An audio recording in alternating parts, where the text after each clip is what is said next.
안녕하세요. 사회문제 탐구를 수강하는 강화여자고등학교 3학년 여러분 반갑습니다. 벌써 5월에 접어들었네요. 지금 분위기상 보니까 5월에는 등교 계약이 이루어질 것 같은데 여러분들도 등교 계약에 대한 준비를 좀 하셔야 되겠네요. 그렇죠?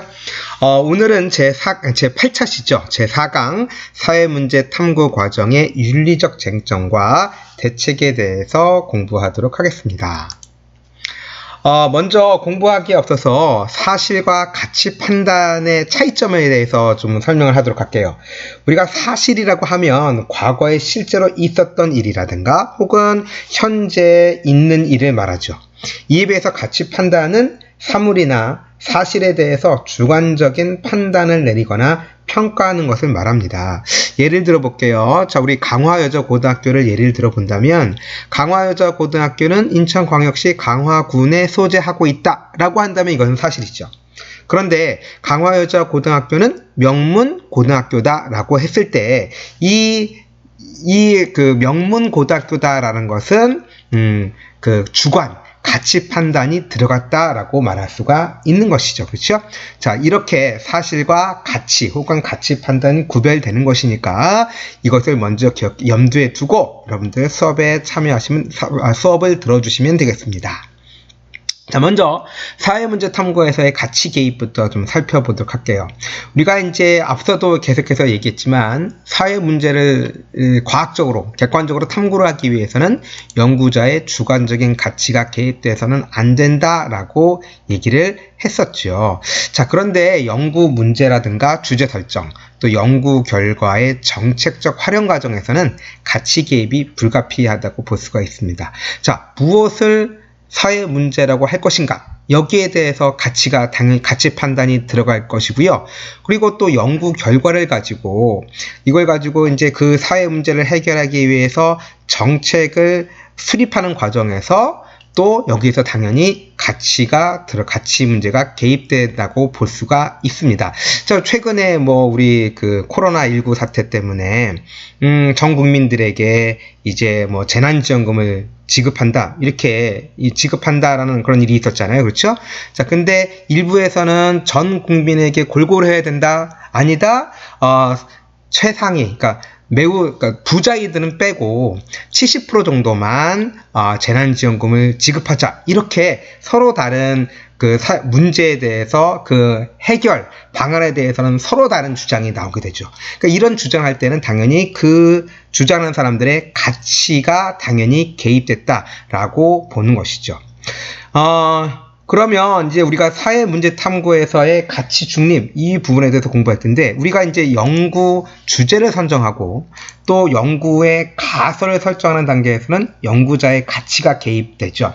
그러니까 예를 들어 볼게요. 우리가 청소년 가출 문제 원인에 대해서 탐구하기로 했다고 이제 예를 들어 볼게요.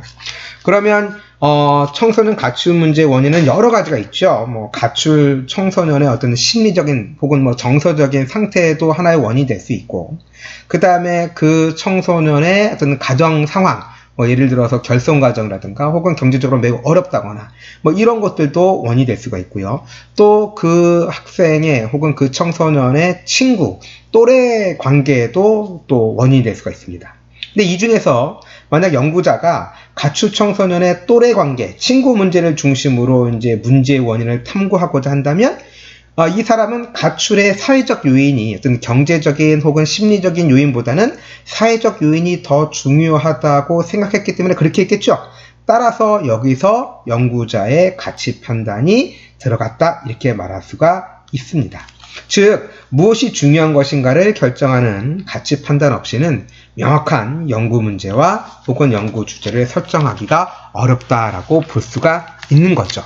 그러니까 연구 주제 혹은 연구 문제 설정, 가설 설정, 이런 거에서는 당연히 연구자의 가치가 개입될 수밖에 없지만, 그러나 우리가 이제 연구하는 과정 속에서 다양한 자료를 수집하고 또 수집된 자료를 이제 분석을 해야 되잖아요.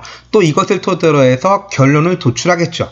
근데 이 과정에서는 당연히 가치 중립적인 자세를 유지해야 된다. 그러니까 가치가 개입돼서는 안 된다라는 얘기입니다. 왜냐하면 자료 수집과 분석 혹은 결론 도출 과정에서는 연구자가 쉽게 조작하거나 혹은 왜곡을 할 수 있기 때문이죠. 자, 예를 들어 볼게요. 우리가 이제 양적 연구 같은 곳에서 가장 일반적으로 많이 사용하는 자료 수집 방법은 질문지법이라고 얘기를 했습니다.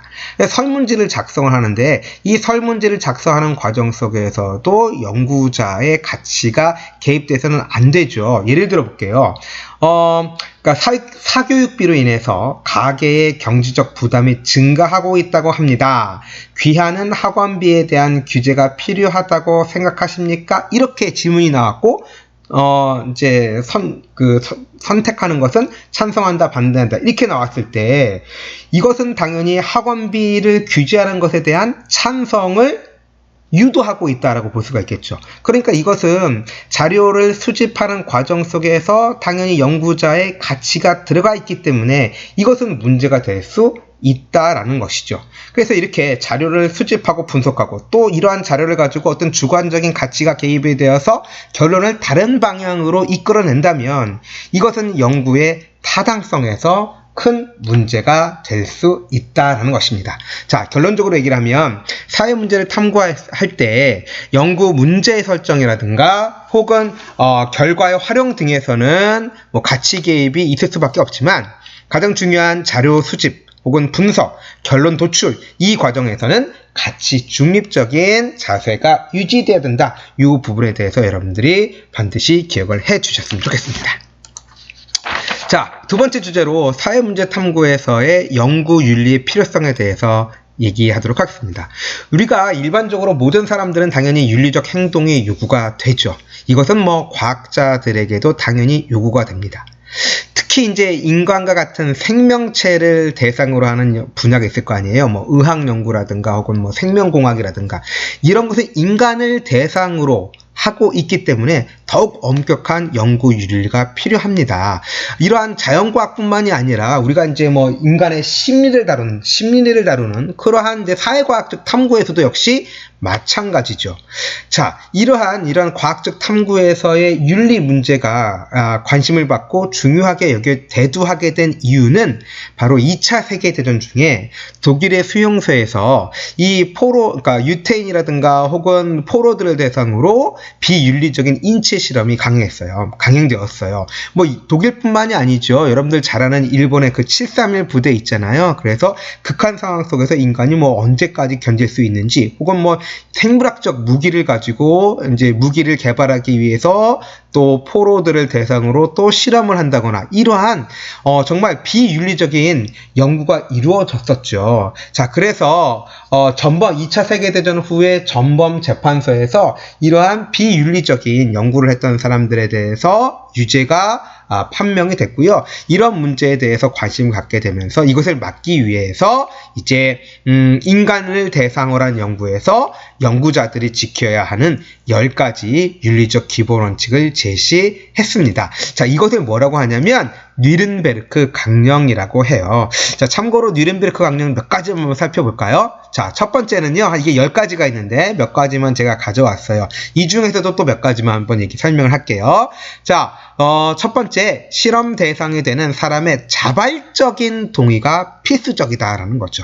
그러니까 실험 대상이 되는 사람이 원하지 않으면 절대 해서는 안 된다라는 얘기가 되겠습니다. 또한 실험을 할 때 불필요한 신체적, 정신적인 고통과 치매를 피해야 한다라는 거. 자, 그 다음에 실험이 진행되는 동안 실험 대상자는 실험의 계속이 불가능하다고 보이는 신체적, 정신적 상태에 이르게 된 경우 실험을 자유로이 종료시킬 수 있어야 한다. 이런 내용들을 중심으로 뉘른베르크 강령이 제정됐었고요. 우리나라에서도 2004년도에 생명윤리 및 안전에 관한 법률이 제정되어서요. 인간을 대상으로 하는 연구에 있어서 지켜야 할 것들을 규정을 해놨습니다. 자, 연구 대상자의 인권과 복지가 고려되어야 한다. 또 연구 대상자의 자율성이 존중되며 연구 대상자의 자발적인 동의가 있어야 한다. 자, 니른베르크 강령에도 있는 말이죠. 또 사생활이 보호되어야 되고요. 안전이 고려되어야 되고요. 특히 이 취약한 환경에 있는 개인이나 집단이 이제 이용될 수도 있는 거잖아요. 그렇죠? 왜냐하면 거기에 대한 보상이 주어지니까.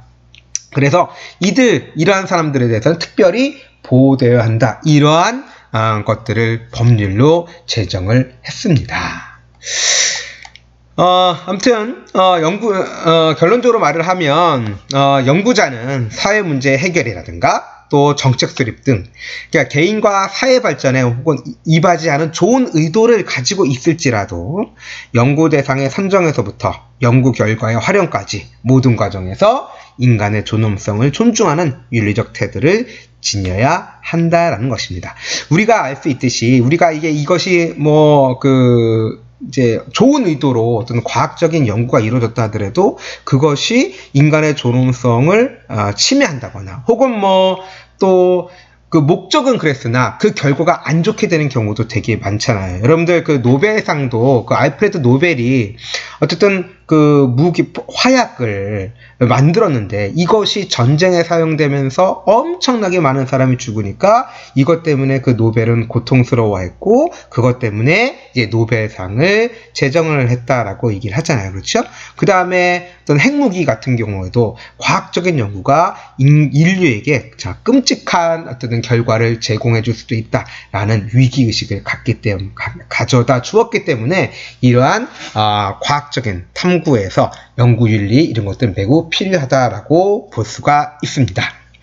자, 그러면 구체적으로 사회문제 탐구 과정에서 지켜야 할 윤리적 원칙에는 어떤 것들이 있는지 살펴보도록 하겠습니다. 연구 수행 과정에서 우리는 정직성이라든가 진실성이 유지가 돼야 되겠죠. 비윤리적인 이제 연구 행위로는 어떤 예가 있냐면 자료를 편파적으로 수집한다거나 예를 들어서 특정 지역 혹은 특정 세대 특정 성 이렇게만 편파적 수집해서는 안 될 것이고요. 또 이 수집된 자료를 자신의 연구를 위해서 혹은 자신의 주관적인 판단에 따라서 이것을 조작해서도 안 되겠죠. 또 연구 결과의 왜곡이라든가 조작 이런 것도 안 되겠습니다. 그래서 대표적인 연구 부정행위에는 어떤 것이 있냐면요. 위조, 변조, 그 다음에 표절 등이 있습니다. 위조는 이제 존재하지 않는 데이터 또는 연구 결과 등을 허위로 만드는 거죠. 이제 실험에서도 없는데 일부러 만들어낸 거죠. 그렇죠? 변조는 인위적으로 조작하거나 그 자료를 임의로 바꾸거나 혹은 또 삭제한다거나 이런 것들이 바로 변조라고 볼 수가 있겠고, 표절은 다른 사람의 아이디어라든가 연구 내용 결과 등을 이제 적절한 인용 없이 사용하는 것을 표절이라고 하죠. 자, 이런 것들이 이제 연구 수행 과정 속에서 나타날 수 있는 대표적인 연구 부정 행위가 되겠습니다. 그 다음에 연구 대상 및 조사 대상자 관련해서는요, 먼저 조사 대상자에게 당연히 연구 목적을 사전에 알리고 조사 참여의 동의를 얻어야 하죠. 또 조사 대상자가 연구 목적을 알게 되면 연구 결과가 왜곡될 우려가 있을 경우에는 당연히 조사가 끝난 후에 반드시 해당 사실을 알리고 양해를 구해야 한다라는 거죠. 당연히 자발적으로 참여토록 하고요. 또 중간에 언제든지 그만둘 수 있는 권리를 보장해야 합니다.